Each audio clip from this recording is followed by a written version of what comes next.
and maintaining them through your ESOPs, keeping them engrossed in the business.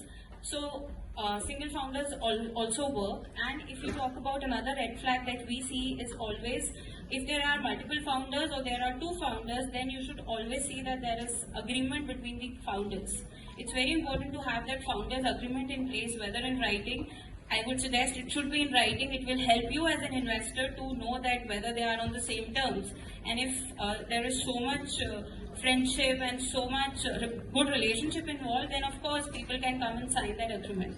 So that kind of clears out a lot of areas which will become a problem in the future when the startup grows. So that is a red flag, or that's an option that we should see whether there's a co-founder agreement in place or not. And secondly, of course, it's also another red flag that we see is that if there is so much red ocean, as we call it, that if there are so many players in a particular market, then competition is good. But if it is so much, then that doesn't help you achieve that scale that we're looking at. So everything is not a Me Too. It should be a Me Too. It can be a Me Too, but it shouldn't be like 100 products of the same idea. So of course that's something that is there, but of course the market size has to be governing factor there. It also has to be that the founders are aligned on the complementary skills, and the trust factor has to play a very big role. And if one founder is taking a particular call, then as a co-founder you may have an opinion which is not with it, but you want to challenge that. You challenge with your areas of concern, but at the end of the day, trust the other founder with the skill that he is bringing on the table, he or she is bringing on the table, and go with the flow, because look at the organization first and me second.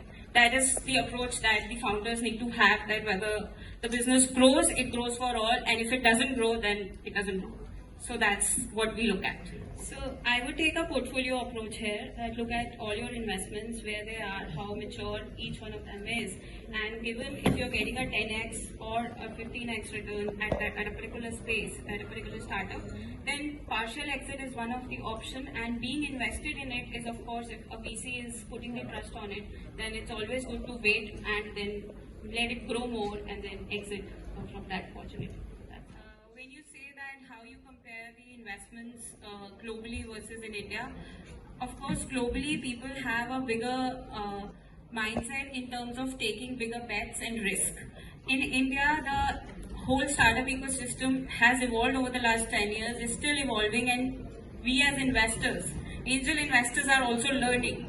As most of our discussion has been on what should be the red flags for investors, what we should see. So we are, I would say right now, not to the par, we are learning from them, but yes, we have taken big bets, and now with the successes of various unicorns that we've seen in India, we are taking that path, and of course we would be there in terms of the investments that they are doing. But yes, Indian startups are also now going global, and that is the model that people are following across the countries, that what is happening in India should happen in other countries as well. If the person who's having 75% equity, then what he or she is again adding to the overall business versus what a 25% is doing. And that's how, and just ensure that it doesn't lead to problems in the future between both of you when you have investors.